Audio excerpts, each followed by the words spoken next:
रात का वक्त है और जैसे कि ये पार्क है, इस पार्क को हम भ्रमण पार्क के नाम से भी जानते हैं। आप देखोगे कई लोग हैं यहाँ जो खाना खाने के बाद यहाँ भ्रमण कर रहे हैं। कई हैं जो शायद अभी घर जाएंगे, कई हैं जो यहाँ पर मुझे दिख रहे हैं कि बातें कर रहे हैं। लेकिन मैं ढूंढ रही हूँ ऐसे कोई लेडी जो मेरे से बात कर सके और मेरे बातों का जवाब दे सके। कुछ दिख रहा है खाना पीना यहाँ पर। और देखो यहाँ पर मैम दिख रहे हैं, एक बच्चे भी दिख रहे हैं। हेलो बेटा। हेलो बेटा।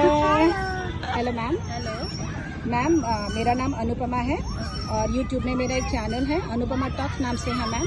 तो उसमें मैं वीडियो अपलोड करती रहती हूँ। अच्छा। और उस वीडियो में मैं 2 प्रश्न पूछती हूँ। अच्छा। तो मैम वो प्रश्न आपसे पूछ लूँ?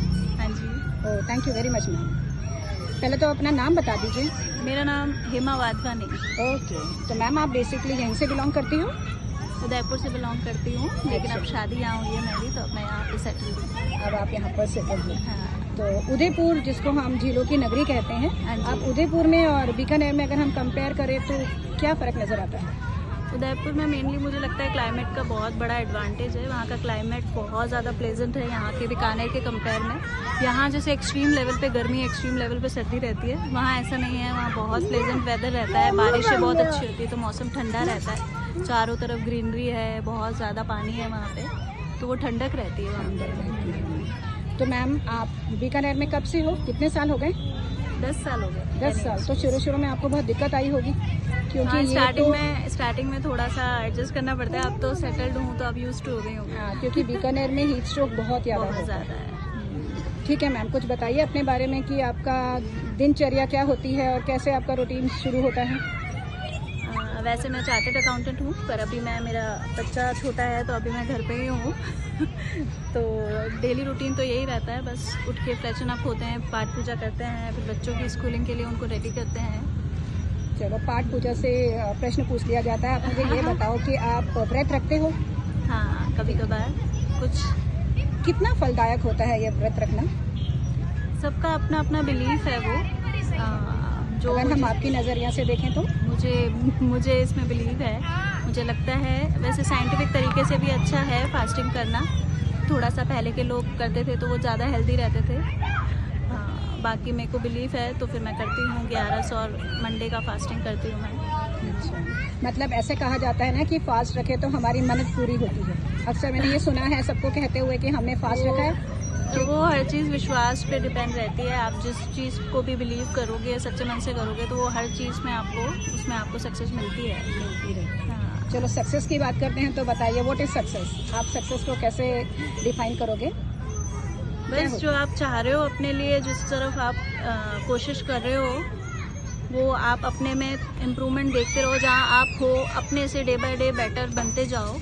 भले वो छोटे छोटे गोल्स हों, तो वो आपके लिए सक्सेस ही है। आप जाना चाह रहे हो, जिस डायरेक्शन में आप एफर्ट्स लगा रहे हो, अगर वहाँ आप इम्प्रूव कर रहे हो, तो वो सक्सेस है आपके लिए। जो आप चाहते हो उसमें अगर इम्प्रूवमेंट नज़र आए और ग्रोथ नज़र आए, वो सक्सेस आपके हिसाब से है।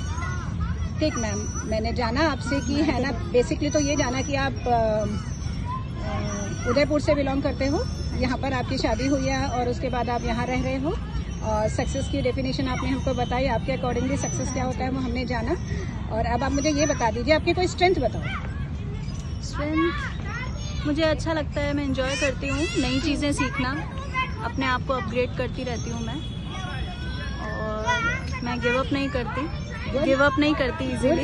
इजीली गिव अप नहीं करती। जहाँ मुश्किलें आ भी रही है, तो फिर मैं अपना फोकस बना के और कंटिन्यूस एफर्ट्स लगा के मैं कोशिश करती हूँ। शेयर करोगे ऐसा कि आप गिव अप नहीं करते हो? कुछ भी जो आप शेयर करना चाहो। मैंने अपना जब सीए का कोर्स किया था, तो मैं कोचिंग नहीं ले पाई थी किसी रीज़न से, तो पर मैंने वो अपने सेल्फ स्टडीज़ से मैंने अपना सीए अटेम्प्ट क्लियर किए और मैं सीए बन पाई। तो मुझे लगता है कि हाँ, वो मेरा कंटिन्यूस एफर्ट से और गिव अप नहीं करने के वजह से मैं वो अपना गोल अचीव कर पाई, जो मेरे लिए एक अचीवमेंट था।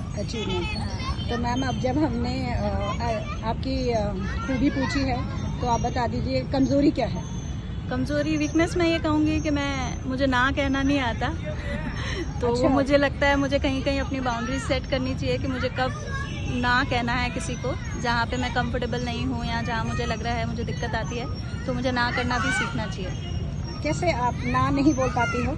कई हाँ, चीजें मतलब होती हैं जब हम एकदम झट से ना बोल देते हैं ना, हमें लगता है कि नहीं नहीं नहीं। पर मेरे से अगर कोई फेवर मांगता है, कोई हेल्प मांगता है, तो मैं खुद परेशान होकर मतलब उसकी हेल्प करने की करती हूँ। अच्छी बात है दूसरों की हेल्प करना, पर मुझे लगता है मुझे अपने लिए भी सोचना चाहिए कभी कभी, और कुछ बाउंड्रीज डिसाइड करनी चाहिए कि मुझे ओवरबर्डन ना कर दूँ मैं अपने आप को, और फिर मैं खुद हसल में फंस जाती हूँ। हेक्टिक हो जाता है मेरे लिए बहुत ज़्यादा।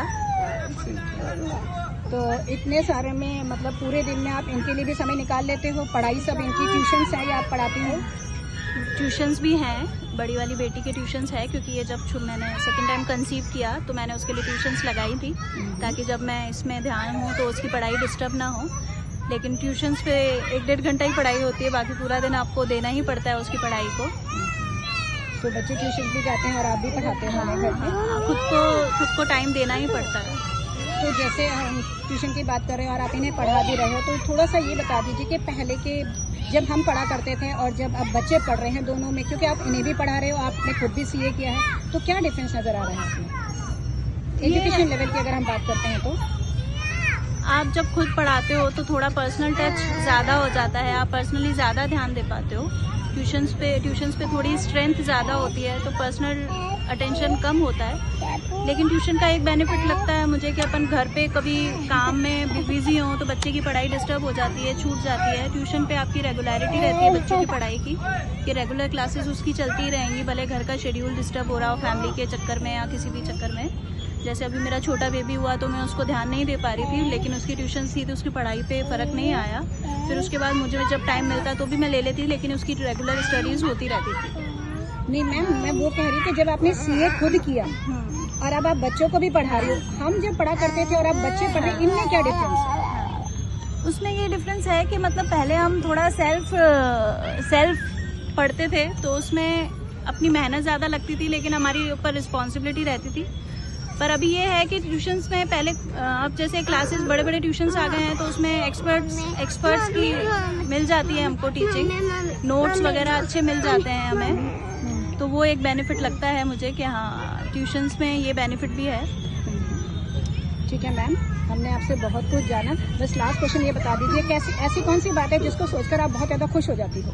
कुछ भी ऐसा इंसिडेंट जो नेचर, म्यूजिक। अच्छा, यू लव म्यूजिक? म्यूजिक कैसे गाने सुनते हो? बस जो मेरा मूड को लिटअप कर दे, खुश कर दे मुझे, सारी टेंशन्स और सारा स्ट्रेस। नहीं गाती नहीं हूँ मैं, सिर्फ सुनती। आप सिर्फ सुनते हो? चलो ठीक है। कोई भी गाना आप गुनगुनाना चाहो तो? नहीं, कोई भी गाना? मैं सिर्फ सुनती हूँ। कुछ भी गुनगुनाना चाहो तो आप बोल सकती हो, गा सकते हो। मैं गाती अच्छा नहीं हूँ, मैं सिर्फ सुनती हूँ। चलो ठीक मैम, तो हमने आपसे बहुत कुछ जाना, आपने मेरे प्रश्नों का जवाब दिया, उसके लिए बहुत बहुत धन्यवाद।